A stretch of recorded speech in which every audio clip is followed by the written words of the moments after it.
नमस्कार। आज का भारत बहुत ही आगे है और दुनिया में सबसे ज़्यादा सक्षम मुल्कों में से एक है। पर हमारा भारत जब प्राचीन युग में था तब उसके बारे में हम कुछ जानकारी प्राप्त करेंगे। चलिए तो आज हम बात करेंगे प्राचीन भारत के बारे में। उत्तर में हिमालय से लेकर दक्षिण में समुद्र तक फैला ये सब कॉन्टिनेंट यानी उपमहाद्वीप है, जिसे हम भारत के नाम से जानते हैं। भारत का नाम यहाँ के प्राचीन कबीले भरत कबीले के लोगों के नाम पे रखा गया, जिसे भारती भी कहते थे। प्राचीन भारतीय अपने देश को जम्बू यानी जामुन के वृक्षों का द्वीप भी कह के बुलाया करते थे। मध्यकाल में इसे हिंदुस्तान कहा जाने लगा। यह फारसी शब्द है जो हिंदू से बना है।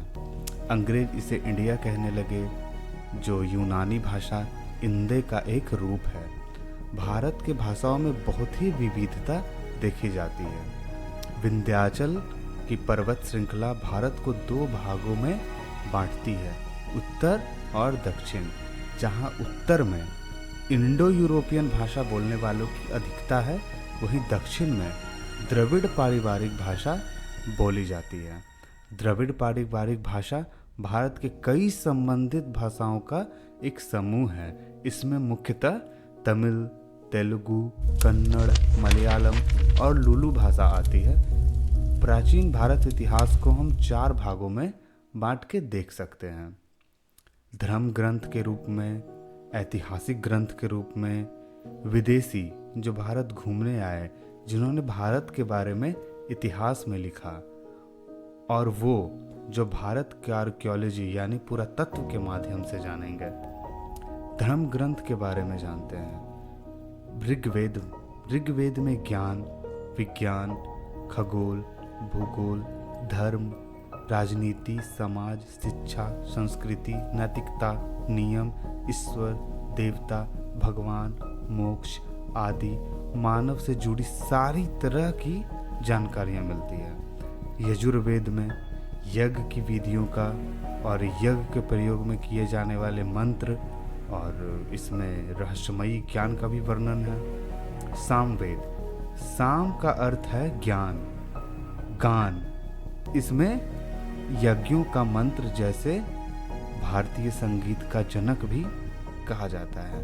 अथर्ववेद, इस वेद की रचना सबसे बाद में हुई। वैदिक धर्म की दृष्टि से ऋग्वेद, यजुर्वेद, सामवेद और अथर्ववेद चारों का बड़ा ही महत्व है। अथर्ववेद से आयुर्वेद में विश्वास किया जाने लगा था। अनेक प्रकार की चिकित्सा पद्धतियों का वर्णन अथर्ववेद में है। इन चारों वेदों को संहिता भी कहा जाता है। भारत के ऐतिहासिक ग्रंथ से ही असली प्राचीन भारत की पहचान होती है। इसमें अष्टाध्यायी जो पाणिनि के द्वारा लिखा गया, रामायण जो वाल्मीकि के द्वारा लिखा गया, महाभारत जो वेद व्यास के द्वारा लिखा गया, और अर्थशास्त्र जो चाणक्य के द्वारा लिखा गया। विदेशी जो भारत के बारे में उल्लेख करते हैं, उनमें से हेरोडोटस हैं, जिन्हें इतिहास का पिता भी कहा जाता है। इन्होंने भारत और फारस, जिसे अब हम ईरान के नाम से जानते हैं, इनके संबंध में बहुत ही विस्तार से लिखा।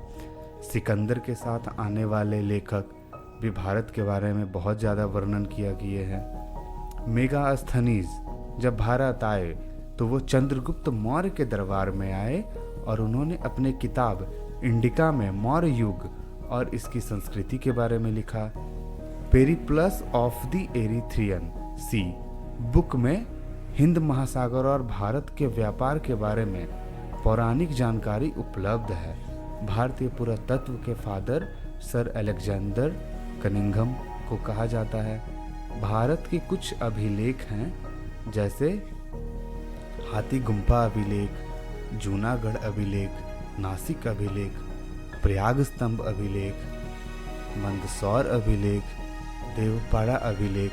अभिलेख उसे कहते हैं जो पुराने समय में किसी पत्थरों पे कुछ लिखा गया हो और उसे अब जाकर खोजा जा रहा है या फिर पढ़ा जा रहा है, उस चीज़ को हम अभिलेख कहते हैं। प्राचीन भारत के समय उत्तर में नागर शैली में मंदिर बनाए जाते थे, जबकि दक्षिण भारत में मंदिर द्रविड़ शैली में बनाए जाते हैं और दक्षिणापथ में मंदिर वेशर शैली में बनाए जाते थे। यूँ तो भारत के अनेकों रूप हैं, पर हम भारत को इन्हीं सब रूपों से प्राचीन भारत की पहचान करते हैं। तो आपको ये वीडियो कैसा लगा? हमें सुनने के लिए धन्यवाद।